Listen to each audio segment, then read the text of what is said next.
तो पप्पू यादव एक्सक्लूसिव आप देख रहे हैं। बहुत स्वागत है आपका। एक्सक्लूसिवली हमारे स्टूडियो में पप्पू यादव यहां पर मौजूद हैं। राजेश रंजन उर्फ पप्पू यादव, लोग उनको पप्पू यादव, पप्पू भैया इसी नाम से पुकारते हैं और कई बार 6 बार सांसद होकर और ज्यादातर बार बगैर किसी पार्टी के निशान के लोगों के बीच जाकर उनका आशीर्वाद लेकर सांसद बनकर उन्होंने ये साबित किया है कि असल में वाकई जैसा वो कहते हैं कि पार्टियों की वजह से मैं नहीं रहा हूं, मेरी वजह से पार्टियां रही हैं। लोग कहते हैं कि बेशक उनके साथ कंट्रोवर्सीज जुड़ी हुई हों, लेकिन जननायक कैसा होता है अगर आपको पप्पू यादव आप देख लें तो आपको बहुत कुछ समझ में आ जाएगा। उतने ही लोग उनके विरोधी भी हैं, लेकिन चाहने वालों की तादाद बहुत ज्यादा। बहुत स्वागत है आपका टाइम्स नाउ नव भारत पे। बहुत बहुत धन्यवाद, नमस्कार पप्पू जी। आज जब नमो बुद्धाय, आज जब मैं और आप मिल रहे हैं तो आपने जोहार भी कर दिया, बुद्धाय नमः भी कर दिया। और जोहार के लिए तो अभी इस समय आप कर भी सकते हैं क्योंकि आपने बड़ी मेहनत की है झारखंड में और अलायंस को जिताया। लेकिन अभी जो सबसे बड़ा मुद्दा है कंसर्न का, जिसको लेकर तमाम बातें हो रही हैं, आपकी सिक्योरिटी। आपने भैया वो मुद्दे नहीं है भैया, भी उस पर मैं जाना है। देखिए मेरे मुद्दे हैं बिहार 2025। हमारे लिए चैलेंज था झारखंड में जिस तरीके से नफरत, जिस तरीके से बांटने की कोशिश, जिस तरीके से एक संघर्षशील लीडर को खत्म करने की कोशिश हेमंत जी को किया गया, वो हमारे लिए ज़्यादा चैलेंज था कि पूरे आदिवासी की राजनीति और सामाजिक व्यवस्था को खत्म करना चाहती थी बीजेपी। पूरा हेमंत बिस्वा के द्वारा गुंडाई करना, चैलेंज करना, लगातार हमले। आपको वीडियो बड़ा वायरल हुआ था झारखंड में, एक लड़की आप से बात कर रही है, आप उससे कहते हैं बेटा किसको वोट दोगे, वोट हमको देना, वो कहती है नहीं हम भाजपा को देंगे। ये वाला वीडियो बड़ा वायरल हुआ था। वो हमारे कल्पना जी के क्षेत्र में वो बीजेपी का ट्रोल था। मैंने कहा कि बोला आप कहाँ थे अंकल? हमने कहा मैं पिता की तरह, एक भाई और बेटे की तरह आया हूँ। तो मैं तो आग्रह करूंगा कि कल्पना बहन को तुम वोट दो, तुम्हारी सब चीज होगी। तो देखिए एक बात समझिए, मैं फिर आपको एक बात कह रहा हूँ और इसको समझने का प्रयास कीजिए। इस देश में अरविंद केजरीवाल जी ने परसों एक बयान दिए हैं लोक विधानसभा में, तो दिल्ली को अशांत कराने का प्रयास लगातार जारी है। देश गर्त में जा रहा है, देश की स्थिति अच्छी नहीं है। दिल्ली को जो दिल्ली पीस था उस तो दिल्ली को खत्म करने का प्रयास, तो अरविंद केजरीवाल जी ने क्या कहा उसको देखिए। कनाडा ने कुछ दिन पहले क्या कहा है कि कौन किसके पीछे है, और यूरोप में जो लगातार पेपर में चीज़ों में आई है उसको भी आप देखिए, यूरोप का मानना क्या है। तो ये जो गैंग चलाने की प्रवृत्ति सिस्टम को है, माफियाओं को प्रोटेक्ट करने की, ये चीज़ों को, और इस कंट्री में आप कह सकते हैं, लेकिन आपके पास कोई सबूत है? भैया एक बात हमें समझ में नहीं आता है, इसमें हाथ अंगन को आरसी क्या, पढ़े लिखे को फारसी क्या। आप एक जगह इनकाउंटर करते हो, जेल से मरवा देते हो, जेल में मरवा देते हो, जहर दे देते हो। आप एक जगह जाति, अपनी जाति स्वजाति के क्रिमिनल को छोड़ के अन्य जातियों को मरवा देते हो। आप जिसको चाहते हो जहां मरवा देते हो, और एक जगह आप जब कनाडा कुछ कह रही है, आपको कोई कुछ बोल रहा है, अरविंद जी बोल रहे हैं, और वहाँ अपने ही राज में आप जिस तरीके से आप पर उंगली उठ रही है, तो ये सवाल मेरा नहीं है, मैं कुछ नहीं कह रहा हूँ, मेरे मुद्दे नहीं हैं। लगातार जिस तरीके से बम्बई या अन्य जगहों पर, पंजाब में, पंजाब के लोगों अभी जो धमाके हुए चंडीगढ़ में, तो पीएम के जाने के पहले फिर उसके गैंग के 4 आदमी के इनकाउंटर हुए।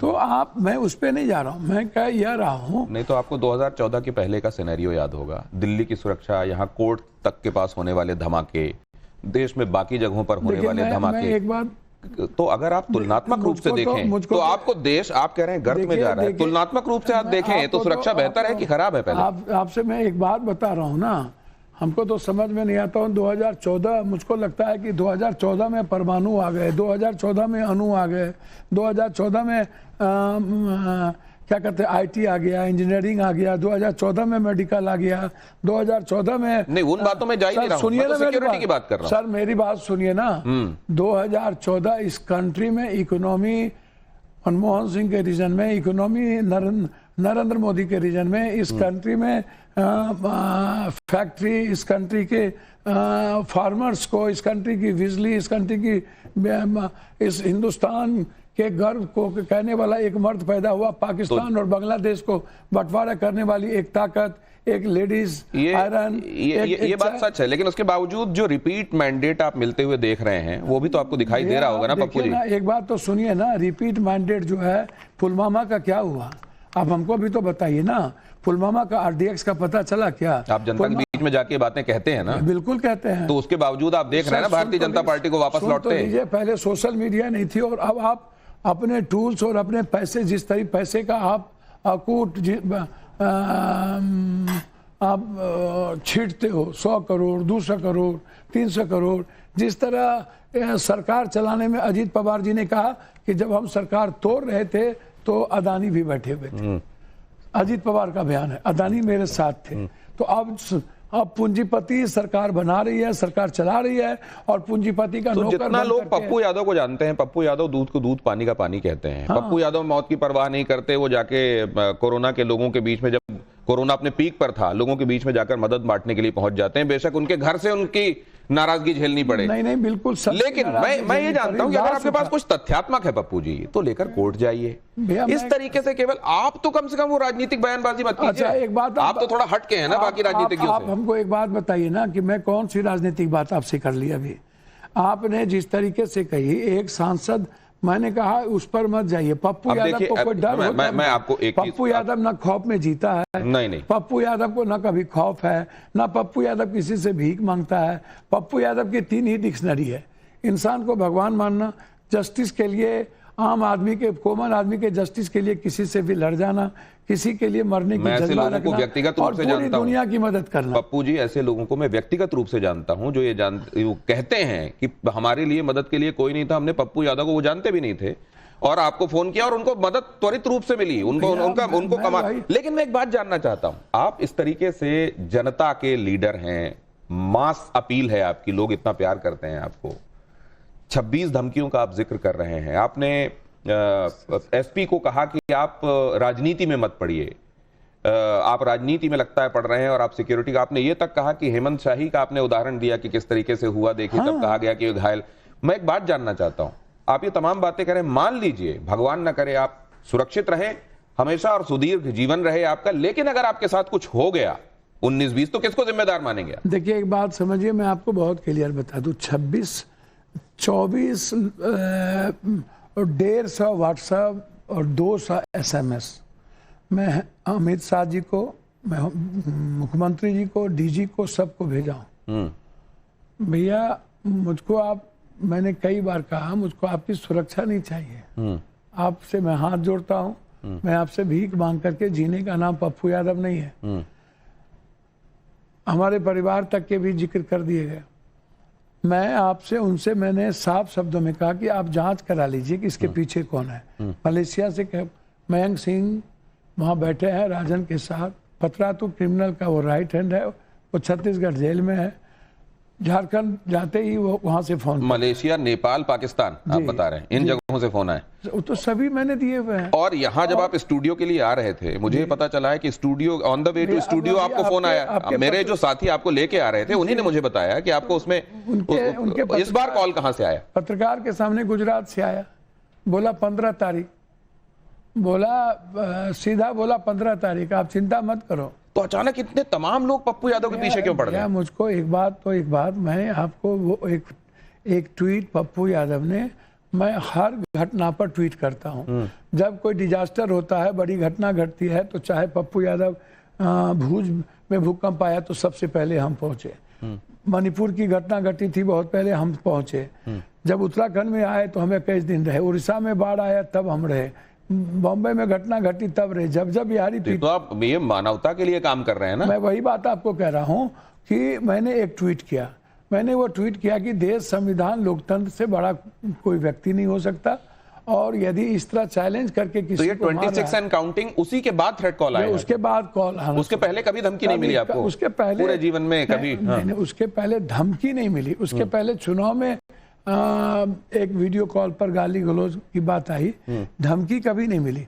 ये 26 कॉल उसके बाद तो ये जो एसपी महोदय हैं जिन्होंने वो बताया कि आपका ही काडर है और उसको आपने पैसे दिए मैंने कि ये ऐसी बातें, मतलब तुम ये धमकी दो इस नाम से, और आपका मकसद इसके पीछे सिक्योरिटी अपनी लेने का। मैं एक बात बता रहा हूँ ना भैया, आप जैसे सीनियर और सीजन्ड व्यक्ति भी एसपी की चर्चा जनता के सामने करेंगे। एसपी नौकर होता है किसी सरकार का, एसपी बेचारा होता है। एसपी सियासत जो चाहती, ईडी और सीबीआई कौन है? कठपुतली है। कोई भी सत्ता उत्तर प्रदेश की हो चाहे बिहार की हो, कहीं की हो, वो सिस्टम के नीचे नाक के बाल के। मैं एसपी को छोड़ देता हूँ, वो जो आदमी जिसको पेश किया गया वही बात, उसको आप जानते हैं कि नहीं जानते? भैया दुनिया में कभी जाना नहीं, वो तो अपने क्या कहते हैं बयान में लिखा है एसपी साहब के दरोगा ने ये पहले भी लोगों को धमकी दे चुका है। इसका मतलब वो पहले भी कितने को धमकी दिया है, तो क्रिमिनल है ना। वो बयान में है, उनके कोर्ट में बयान। वो जाप का कभी प्रतिनिधि नहीं रहा। सर क्या बात करते रहते हैं सर। मैं तो सीबीआई इंक्वायरी की मांग कर दिया हूं। मैंने तो हाईकोर्ट के बेंच से मांग किया हूं। मैं स्पीकर को लिखने जा रहा हूं कि आप पार्लियामेंट्री कमेटी से जांच करा दीजिए या सीबीआई की जांच करा दीजिए। मैं कह रहा हूं यदि हिम्मत है तो सीबीआई इंक्वायरी कराइए।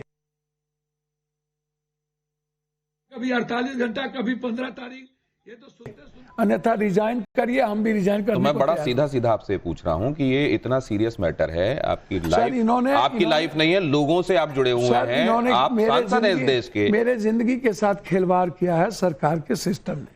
और मुझे कौन, आप नाम लीजिए ना, कौन है सिस्टम में जो आप? मुझे लगता है कि इस सिस्टम के लोग उस गुंडे के साथ मिले हुए हैं जो लोग इस तरह की हरकत कर सिस्टम में कौन? नीतीश कुमार हैं? भैया मैं नीतीश कुमार पर इस जन्म में आरोप नहीं लगा तो कौन है फिर, कौन कर रहा है? नीतीश कुमार के नीचे बहुत सारी ऐसी परतें अब है जो सच्चाई सुनना नहीं चाहती। उसके खिलाफ बोलो तो उसको तकलीफ होता है, उसके बेईमानी के खिलाफ बोलो तो तकलीफ होता है।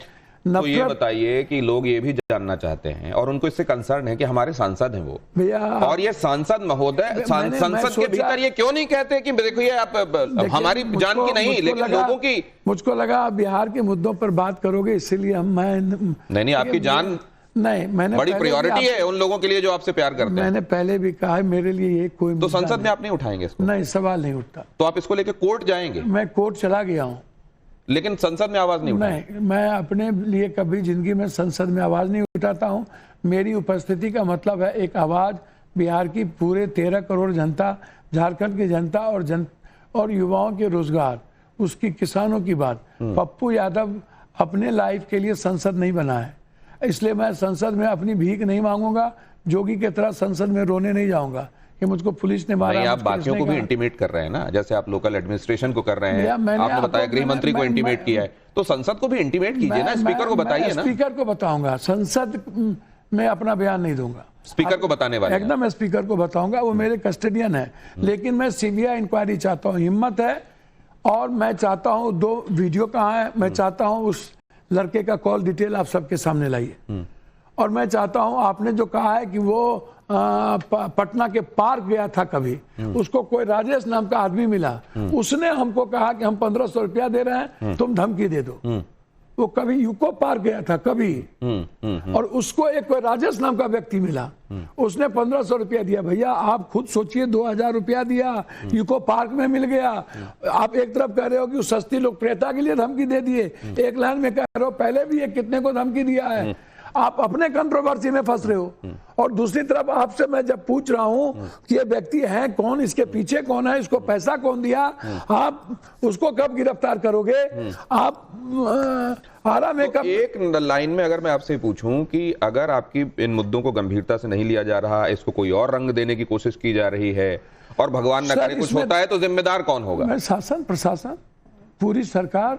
यदि मेरी कोई घटना घटती है तो इसमें इन्वॉल्व होंगे केंद्र की सरकार, राज्य की सरकार, कौन? मैं राजनीति नहीं करता, मैं राजनीति नहीं करता हूं। मैं राजनीति में सीधा आपसे मैं साफ हूं सिस्टम। मैं गृह मंत्री जी को भी पत्र लिख रहा हूं 1 लाख बार। आप सत्ता पक्ष में सबको सुरक्षा दीजिए, कोई दिक्कत नहीं, लेकिन विपक्ष में अरविंद केजरीवाल को मारिए, हेमंत सोरेन को मारिए, उसको जेल भेजिए। हेमंत, जब विपक्ष का कोई सच बोलने की हिम्मत करे, आपको जगाने की हिम्मत करे, तो आप उसको सुरक्षा तो छोड़िए, आप उल्टे उसको बेइज्जत करते हैं और उसकी सुरक्षा को हल्का करते हैं। तो आपने अब लब्बुल हुआब इसका कह दिया, आपने कह दिया शासन प्रशासन को आप इसके लिए जिम्मेदार मानते हैं। घटना अब मैं जरा उन मुद्दों की तरफ आता हूं जिनमें आपका नजरिया लेना आवश्यक है। आपने कहा कि बिहार और समाज से संबंधित मुद्दे, संभल को देख के क्या लग रहा है आपको इस समय? सर, आप एक बात आप बताइए ना, मैं आपसे एक बात पूछना चाहता हूं कि इस कंट्री में 18 करोड़ मुसलमान हैं, ठीक? 11 साल से देश के प्रधानमंत्री नरेंद्र मोदी कंट्री में कह रहे हैं, दुनिया में 18 करोड़ इस देश में मुसलमान है। रोहिंग्या है 17 लाख पूरे वर्ल्ड में। रोहिंग्या का मतलब बांग्लादेशी, ठीक? जब बांग्लादेश की इकोनॉमी डेवलप कर रही थी तो यहाँ से सारे बिजनेसमैन वहां गए और सारे बिजनेसमैन को वहां जगह मिली, लोगों ने एक्सेप्ट किया और वहां भारत के लोग अच्छे व्यापार करने लगे, ठीक है? जब बांग्लादेशी एक आए चाहे 100 आए चाहे 1000, 11 साल में आपको पता नहीं चला कितने रोहिंग्या आए, कितने क्या आए। आप अदानी जी को फोन करके बांग्लादेश में टेंडर दिलाए और अब वहां पर उनकी पूरी की पूरी 33% इकोनॉमी में शेयर है। आप बांग्लादेश के पीएम को यहाँ रखे हुए हैं। दूसरी तरफ एक छुट भैया, एक बंदर टाइप का बाबा है, वो कहता है वहां पर हिंदू पर हमले हो रहे हैं। एक भी बिजनेसमैन लौट के नहीं आया, एक किसी बिजनेसमैन पर हमले नहीं हुई, उसके परिवार नहीं कहा हम। आपको नहीं दिख रहा तस्वीरों में क्या हो रहा है बांग्लादेश में? मैं क्या कर रहा हूं, सुनिए ना आप जो बता रहे हैं उसको मैं नकार नहीं रहा, लेकिन जो पूरी दुनिया को दिखाई दे रहा है, बात तो सुनिए, अमेरिका को, यूके सर, मैं वही आ रहा हूं। इंदिरा गांधी ने हिंदुस्तान के सम्मान के लिए, स्वाभिमान के लिए पाकिस्तान का 2 टुकड़ा कर बांग्लादेश को हिंदुस्तान का दोस्त बनाया, ठीक? और पाकिस्तान को औकात बताया। मैं यह पूछना चाहता हूं, अदानी के संपत्ति को सुरक्षित रखने के लिए क्या आप वहां हिंदू पर हमला करवा रहे हो? आपको चट्ठा नहीं है, आपको दम नहीं है बांग्लादेश को चैलेंज कर देने की, आपको दम नहीं है अपने लोगों को लाने की। ये कर कौन रहा है? ये करवा कौन रहा है? सिर्फ पूंजीपतियों की संपत्ति की हिफाजत करने के लिए। तुमको जिसको मारना हो मारो,